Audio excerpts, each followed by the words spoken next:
the heart of Nigeria's Middle Belt lies Benue State, a land of rich agricultural heritage, resilient communities, and a people whose strength has long been tested by time and circumstance.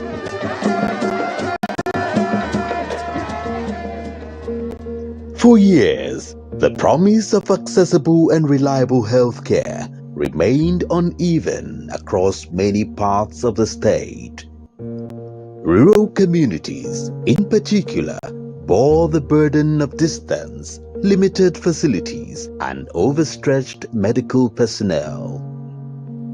Welcome to the Benue Impact Project documentary, a story of Governor Alia's 3 years in office and interventions in the primary healthcare sector. For years, for many families, the nearest health centers were not always the first option, and sometimes not even available options at all. By 2022, these challenges were compounded by broader socio-economic pressures. Insecurity disrupted livelihoods and restricted movement to farms, schools, and health facilities. Inflation and unemployment further strained household incomes, while public institutions faced growing demand with limited capacity. In many communities, trust in public service delivery had weakened. Then came a promise in 2023 at the inception of the present administration. Benue must rise again.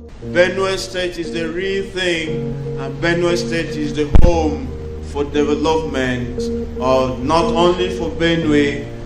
The way we have charted it now, Benue State is going to be a place where a number of other states would be coming to say what's doing here, so that they take it back home to their various states to replicate. 3 years later, the promise is becoming proof of better days. This is the story of Governor Hyacinth Yomem Alia's first 3 years in office, especially in the primary healthcare sector. Upon the assumption of office by Governor Hyacinth Yomem Alia in May 2023, Benue State embarked on a new phase of its development journey, seeking to consolidate past gains and confront persistent governance and economic constraints, including the payment of counterpart funding for partner projects.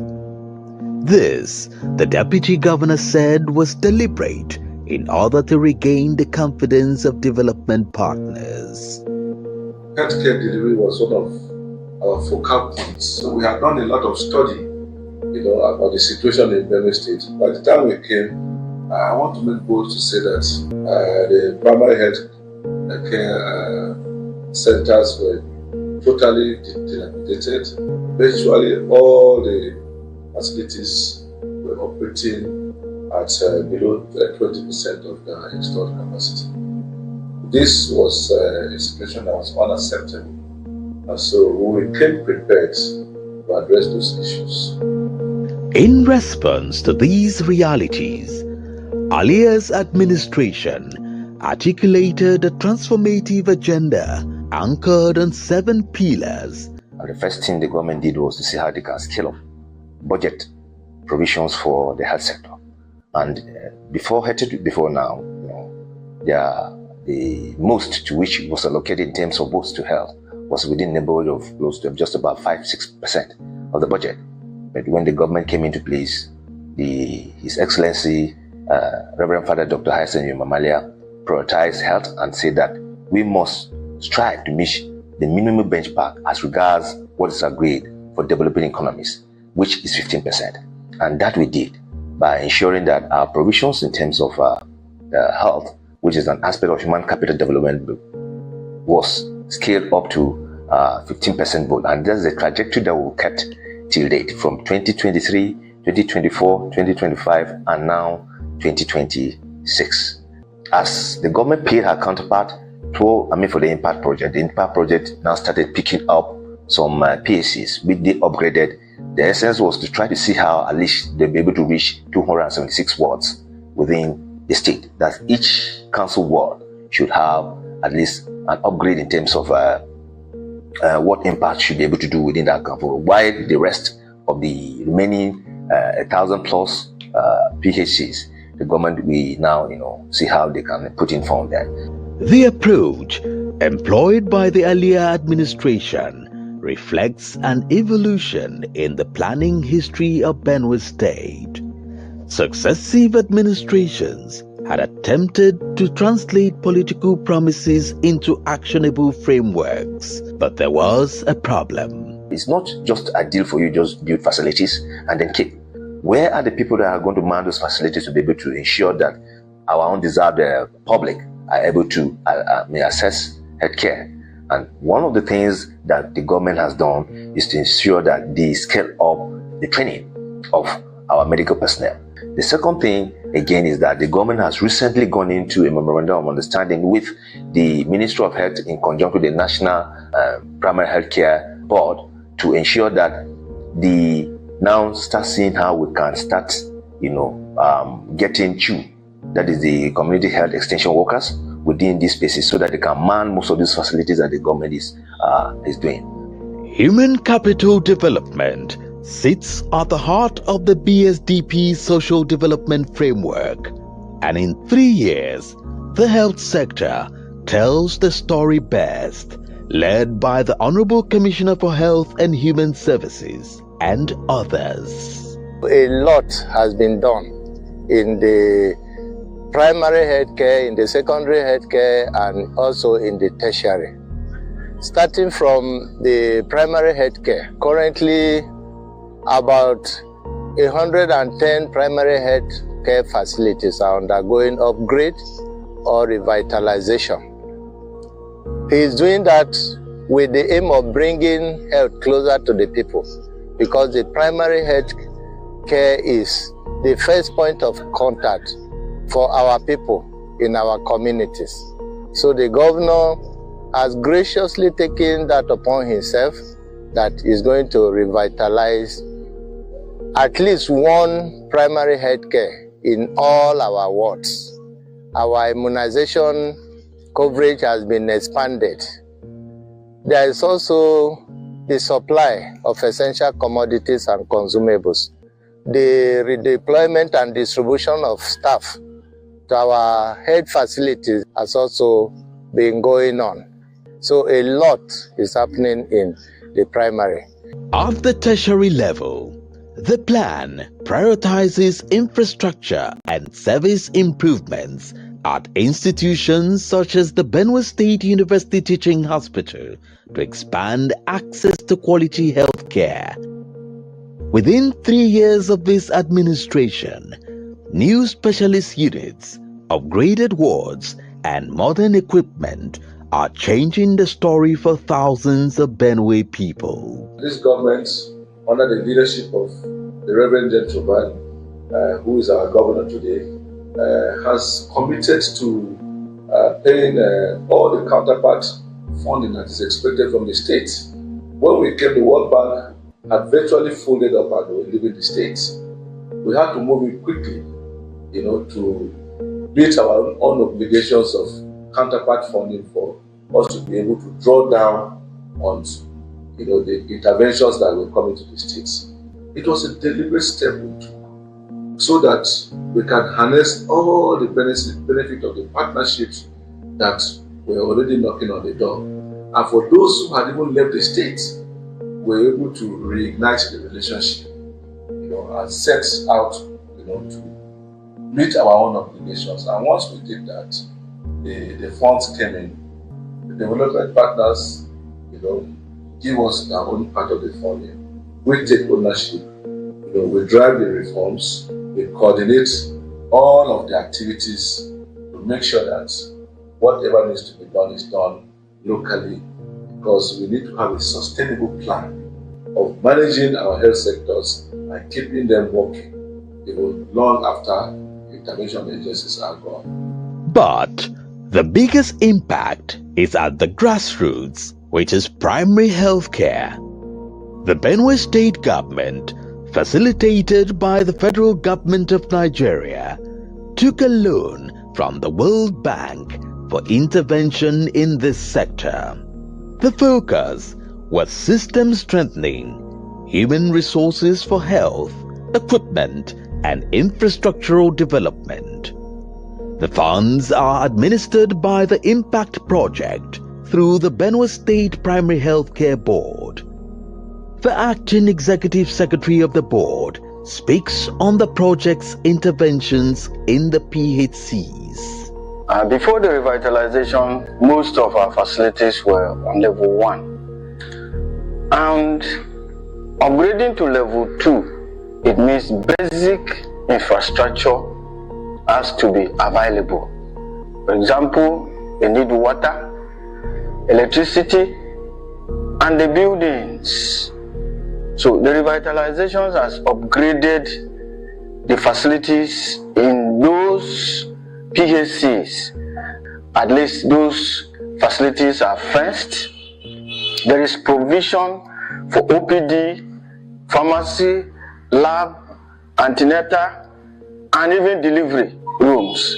So it's to give the basic requirements for the services that level 2 facilities are to render. So the revitalization is very key to improving the quality of services in our PHCs. Without some of these facilities, the quality of service cannot be measured up to what we expect a PHC facility to offer. Though the Impact Project started in 2021, it only took off seriously in Benue in 2023 because of the payment of counterpart funding by the earlier administration. The project was designed around about 18 states originally, of which Benue was one of them. And the idea was that these 18 states were doing poorly with regards immunization data, and so the project was supposed to boost immunization coverage for these 18 states. Some of the states were implementing to boost their immunization, while other states were implementing malaria aspects. Implementation commenced a bit late. It took some time for that counterpart funding to be paid by the state government, and we are always grateful for that counterpart funding, because without that, we wouldn't have even been able to commence the project at all in the first place. So real full implementation actually commenced sometime in 2023, around June. Within 3 years of His Excellency's administration, impact interventions are visible across the state. Prior to the support by the impact, our primary healthcare centers had a lot of challenges in terms of infrastructure. You would have a primary healthcare center with very dilapidated buildings, no doors for security, no fencing, no source of electricity, no staff for that facility to run very well. But as the project has commenced, we've been able to achieve quite a bit. One of them that I must mention first is the revitalization of primary healthcare centers. So we have upgraded. There was a land plagued by blandness. Food had lost its flavor. The tastemaker arrives to restore taste to this land of blandness. All they need is sprinkle, stir, serve. Tastemaker. Register for free.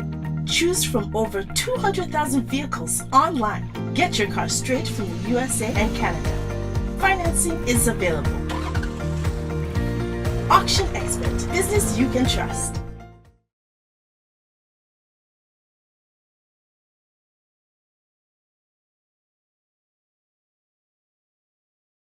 Of 98 facilities, however, took center stage after a careful World Bank process with the facilities divided into 5 lots and awarded to 5 contractors. One of the CEOs of the 5 companies had this to say about how they emerged and their experience with the project. I was awarded Lot 5 that covered part of Zone A, which made up of Vandikia, Kwande, Konshisha, and the Shongo local governments. There was an advert in the National Daily. So when we saw it, we went to the Primary Healthcare Board to obtain the necessary forms and did apply. And we went through a process and were successful.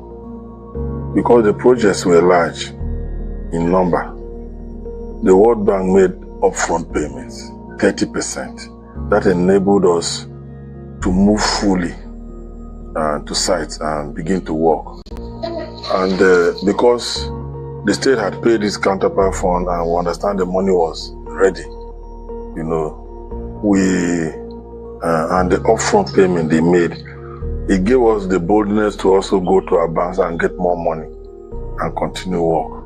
The deputy governor, who represented the governor during the flag-off ceremonies, urged the contractors to work within the stipulated time frame in order not to disrupt healthcare services at the revitalized facilities. The total interventions by the Impact Project ranged from direct facility financing, DFF, which resulted in the purchase of hospital equipment and other consumables, to system strengthening and the revitalization of infrastructure.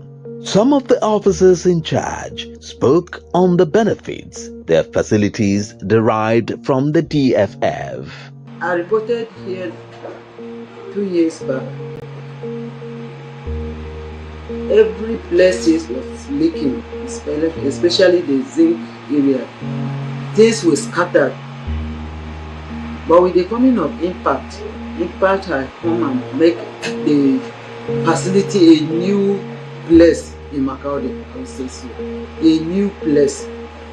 Patients are also confused that is it the family support that they know?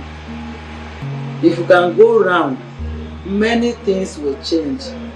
The doctor's quarters were built, that is 2-bedroom flat, and everything, the fence were reconstructed, all the roof will change, the gate is changed, everything is changed. It is the Impact that supported us with the new building. The new building contains the OPD, 2 OPD, pharmacy, labor and delivery room, 2 ward, female and male wards, nursing station, and toilets. Also, they equipped the facility, the clinic, with solar light that contains everything. The borehole has been sunk here. There is no scarcity of water again because of the effort of the Impact project. Impact has given all these facilities across the 13 council wards the sum of 4.6 million across the 13 wards, giving the sum of 59,800,000 to provide services, to provide equipment that are aiding in provision of health services, and that has remarkably improved the services provided in the facilities and the community at large. The Impact project has done a lot. Like before, we didn't have a staff quarters, which they have constructed as befitting staff quarters for us. Very neat. And we didn't have a fence. They've provided a fence for us. Renovation in the labor and delivery ward with numerous items there. In fact, they have come to our rescue in so many ways. For the revitalization, we have leaking roofs. Now, They have changed all the roof to new ones. Then we have cracked walls and nets and windows that were broken. They are now all being replaced, and it has made our patients and clients feel secure, and it has also boosted our patient inflow. Before now, our building was nothing to write home about. The walls were cracking, the ceilings were falling, and the community donated that building for the BAC, but they built it without a lintel. So as time went on, the building started falling, but the impact came in, and behold, this is the new package from the impact to Commissioner community, a new facility with a staff quarter behind it built for us. We are happy about that. On infrastructure upgrade, we took a tour of some of the facilities and also spoke with the directors of health, local government health authorities, and officers in charge. And this is what we saw and their responses. This is one of the facilities. This one is called PAC. It's one of the facilities that Impact are doing a good job. Today, we have our data centrally at the local government, in the office of the MIE, Monitor and Evaluation Officer, through the help of Impact. Because Impact also provided computer for them as well to archive our data, so that every minute, if we think 24 hours, our data are always available. With that money given, we were able to employ ad hoc staff and skill belts attendants in the various facilities, which are helping in one way or the other, like in taking deliveries.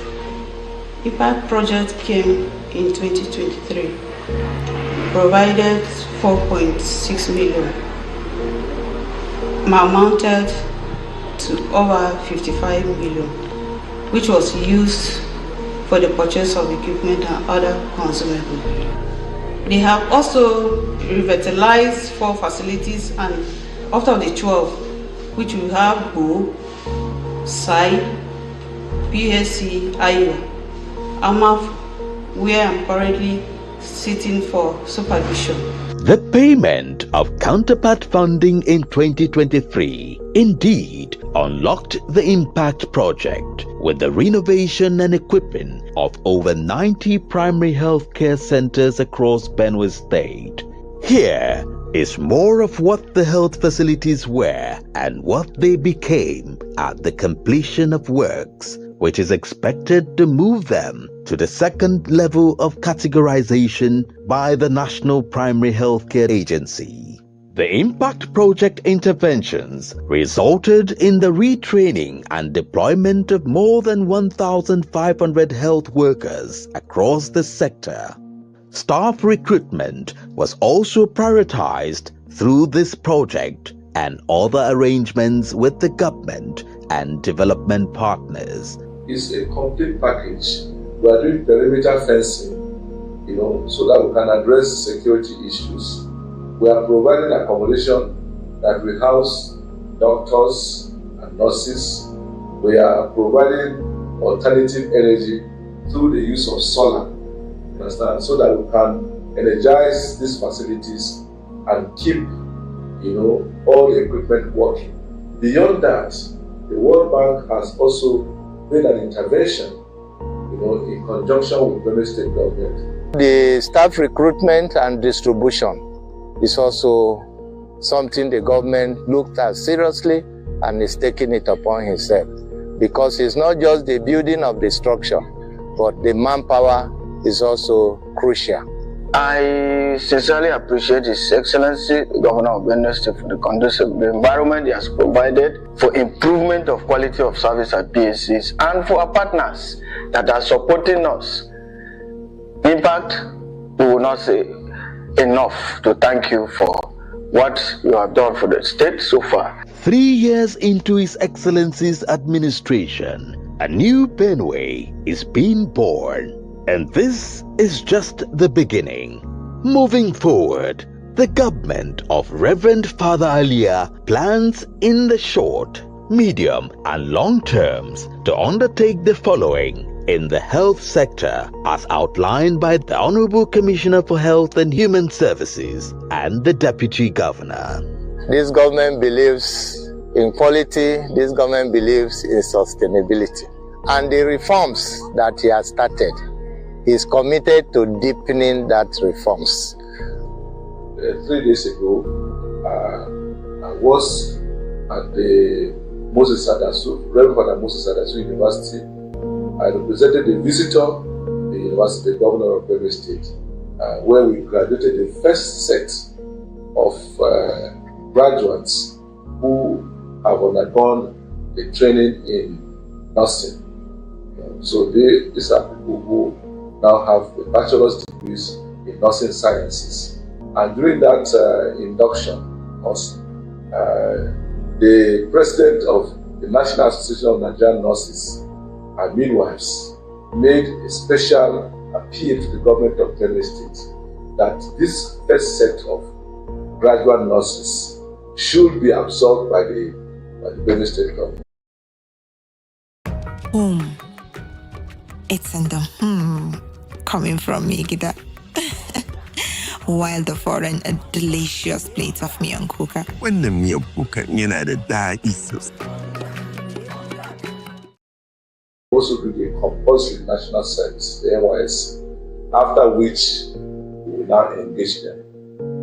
Before now, we have also started to implement the student bond scheme for medical students. So it is expected that when you sign that bond with government, at the end of your studies and at the end of the compulsory national youth service, you come and work state for a certain number of years before you can go on your adventure. All is well that ends well. The huge interventions in health, particularly in the primary healthcare sector, in the areas of infrastructure revitalization, equipping of facilities, and human resources for health by the government of Reverend Father Dr. Hyacinth Yomem Alia have no doubt begun the process of transforming the lives of the citizens of the state, especially women and children under 5 in hard-to-reach areas. Let us share in His Excellency's vision of a greater Benue, and together the state will rise again. This is where we end the Benue Impact Project documentary, a story of Governor Alia's 3 years in office and interventions in the primary healthcare sector. Many thanks to all who contributed to the success of this work. We hope to continue to beam the searchlight on more achievements of the governor in the sector.